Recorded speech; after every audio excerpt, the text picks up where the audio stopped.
Hey, Wake Up with Jeremy Grunin, 7:45, here with Bob Levy, my new partner starting January 8th on his show, right? I'm actually his partner because I'm coming, to sit with him. It's Bob Levy's Topic A, and, in very small letters with Jeremy Grunin. And Bob, I'm excited. What I'm most excited about is I think that we do have a good mix because I think you clearly, I was saying on the air the other day, you clearly have a great grasp on historical perspective for a number of different issues, whether they're national issues or local issues.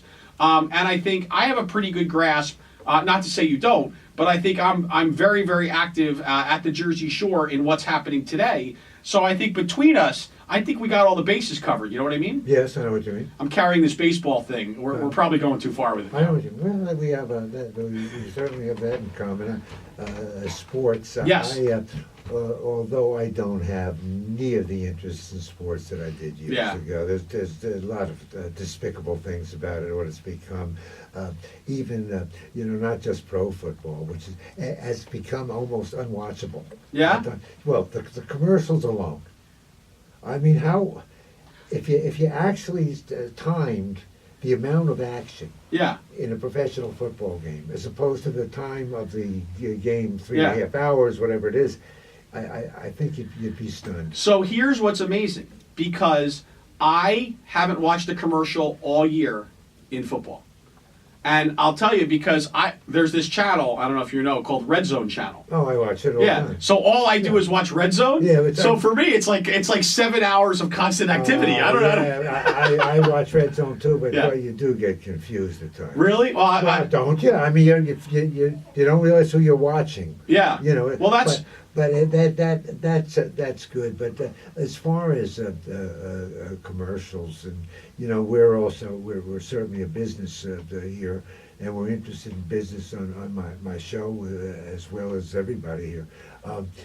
The advertisers that spend a fortune, national advertisers, on like Sunday, right, on advertising on a particular game. I can't believe it works, because I don't believe that only maybe a small fraction of the audience watches the commercials. They change the channel, right, for a moment. Let me give a quick look at this game and that game, and it just. But those commercials, I think we've entered a whole new digital age of commercials. So that commercial that they paid for on Sunday, when the NFL is selling that package to them, they're also selling them ad space on their website. They're selling them it on their mobile site that they're going to get a pop-up. So I mean, it's really, you don't sell, of course, the Super Bowl's different when they talk about $4 million for a 30-second commercial. Yeah, well, that's nothing different. else to turn on. That's different. As a matter of fact, people enjoy I enjoy the commercials in the Super Bowl, because most of them are wonderful. Yeah. They're entertainment. Yeah. So that's certainly understandable. There used to be something. I used to turn on. I don't know if you remember, Zach. You may remember this. There used to be at halftime of the Super Bowl, you used to be able to turn on Lingerie Bowl. Do you remember that? The Lingerie Bowl. I don't know.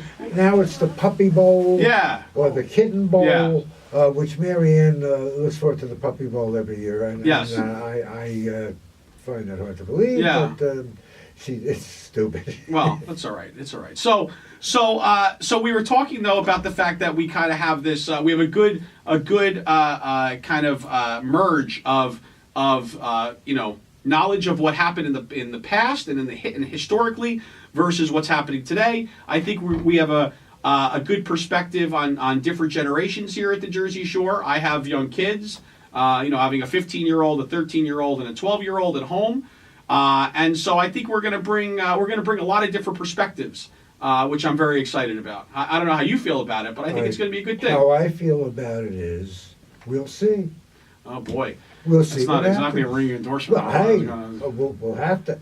It's not that. I've always been spontaneous and without planning. Yes. And so forth. And I don't think I can change that. I couldn't change that if I wanted to. So we'll see. Yeah. We'll see. Do you do research for the show? Nah. You just read the papers, watch the news, and live your life, right? Yeah. I watched.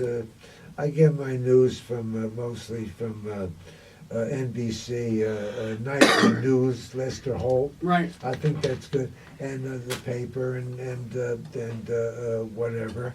And then I got Paul Soretti with me on something where he's wonderful, and he'll look things up for me on a computer. Because I don't know if you know, well, I think probably you do, that I am absolutely computer illiterate. Right. I mean, to the point where if there was, I could turn around with the push of one button. I couldn't learn how to do it. So I really made an effort to learn. I thought I could beat computers because I thought I could outlive. I didn't know I'd live so long. Yeah. I kind of expected to be gone by 65. Right. Based on my past lifestyle and.